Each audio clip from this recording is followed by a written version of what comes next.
আসসালামু আলাইকুম। সবাইকে ঈদ মোবারক আর আমার চ্যানেলে স্বাগতম জানাচ্ছি। আজকে তৈরি করে দেখাবো বিফ টিকিয়া কাবাব, যেটা একদম বিয়েবাড়ির স্টাইলে করে দেখাবো আমি। আমার এই রেসিপিটা ফলো করলে আপনারা দেশে সেই বিয়েবাড়ির কাবাবের ফ্লেভারটাই পাবেন আশা করি। আর এখন তো কোরবানির মাংস সবার ঘরেই অ্যাভেলেবল, তাই এই রেসিপিটা একবার ট্রাই করে দেখতে পারেন। আশা করি আপনাদের পছন্দ হবে।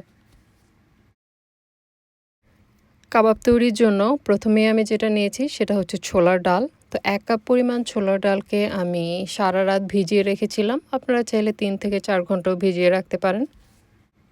তারপর এখানে নিয়েছি ৪০০ গ্রাম পরিমাণ গরুর মাংস। এটা হাড় এবং ফ্যাট ছাড়া। আপনারাও চেষ্টা করবেন হাড় আর ফ্যাট ছাড়া মাংসটাই ব্যবহার করতে। তারপর এখানে আছে ১ কাপ পরিমাণ পেঁয়াজ কুচি।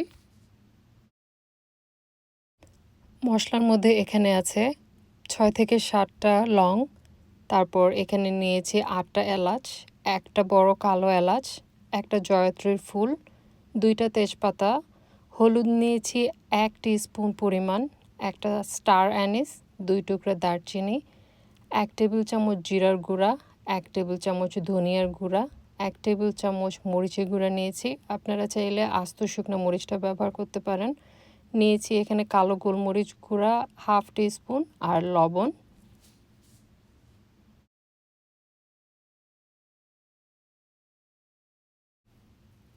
তারপর দিচ্ছি এখানে 1 টেবিল চামচ পরিমাণ রসুন বাটা, 1.5 টেবিল চামচ পরিমাণ আদা বাটা আর 3 টেবিল চামচ পরিমাণ সরিষার তেল।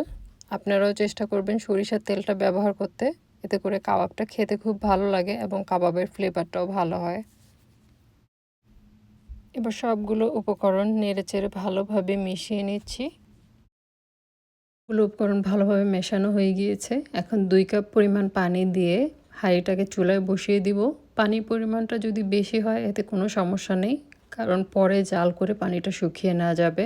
কিন্তু পানির পরিমাণটা যেন কম না হয়। পানিটা এমনভাবে দিতে হবে যেন মাংস এবং বাকি যে উপকরণগুলো আছে সবগুলোর মিশ্রণ পানিতে ডুবে থাকে।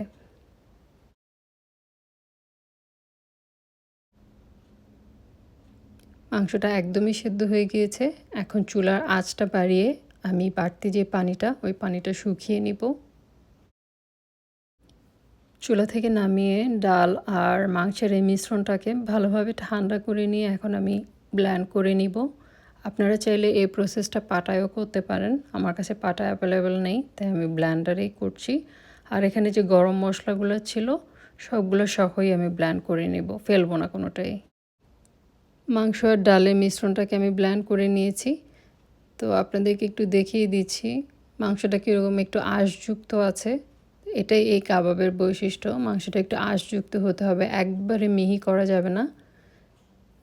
তারপর এখানে দিয়ে দিচ্ছি 1 টেবিল চামচ পরিমাণ জিরার গুঁড়া, 1 টেবিল চামচ পরিমাণ গরম মশলা গুঁড়া আর 1/2 টেবিল চামচ পরিমাণ আমি এখানে দিয়েছি কাবাবের মশলা।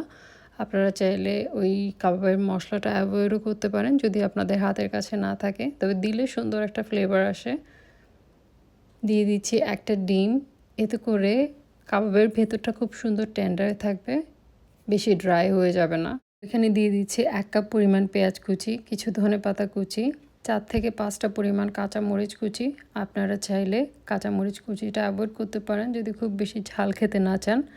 আর বাইন্ডিংসের জন্য এখানে দিয়েছিলাম আমি 1/2 কাপ পরিমাণ ব্রেড ক্রাম, যেটা আমি ভিডিও করতে ভুলে গিয়েছিলাম, তাই বলে দিচ্ছি। এখন সবগুলো উপকরণকে একসাথে ভালোভাবে মিশিয়ে নিচ্ছি।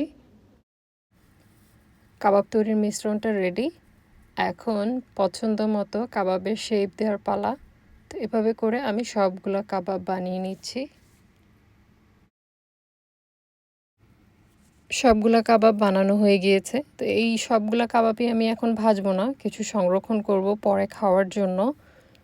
আর এই কাবাবটা ডিপ ফ্রিজে প্রায় কয়েক মাস পর্যন্ত খুব ভালো থাকে। তো আপনারা যেভাবে সংরক্ষণ করবেন সেটাও বলে দিচ্ছি। একটা বড় ট্রেতে কাবাবগুলোকে আলাদা আলাদাভাবে বিছিয়ে ডিপ ফ্রিজে রেখে দিবেন। শক্ত হওয়ার পর ওই ট্রেটা থেকে তুলে যে কোনো একটা জিপলক ব্যাগে বা এয়ারটাইট ব্যাগে ভরে রেখে দিবেন। কাবাবগুলো ভাজার পালা। তো একটা কড়াইতে তেল দিয়ে তেলটা ভালোভাবে গরম হওয়ার জন্য অপেক্ষা করছি। তারপর এখানে কাবাবগুলো দিয়ে দিচ্ছি এক এক করে। সবগুলো কাবাব দেওয়ার পর চুলার হিটটা মিডিয়াম থেকে হাইয়ে দিয়ে রাখতে হবে। তা না হলে খুব বেশি হাই হিটে ভাজলে আবার কাবাবগুলো একদম পোড়া পোড়া হয়ে যাবে।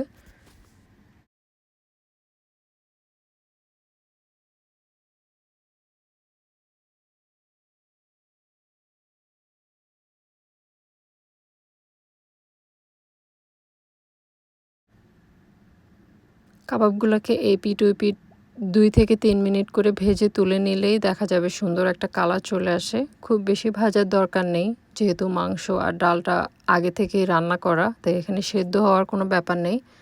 তাই খুব তাড়াতাড়ি ভেজে তুলে নিতে হবে। সবগুলো কাবাব ভাজা হয়ে গিয়েছে। তা আপনাদেরকে আমি একটা কাবাব ভেঙে দেখাচ্ছি। দেখতে পাচ্ছেন এটা ভিতরটা কীরকম টেন্ডার আছে আর বাইরের অংশটা ক্রিস্পি।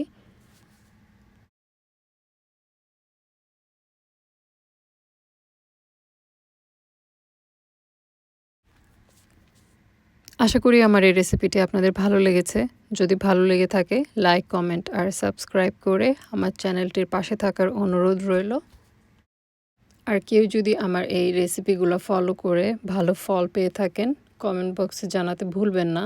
এতে করে আমি নতুন নতুন রেসিপি নিয়ে আপনাদের সামনে আসার জন্য উৎসাহ পাবো।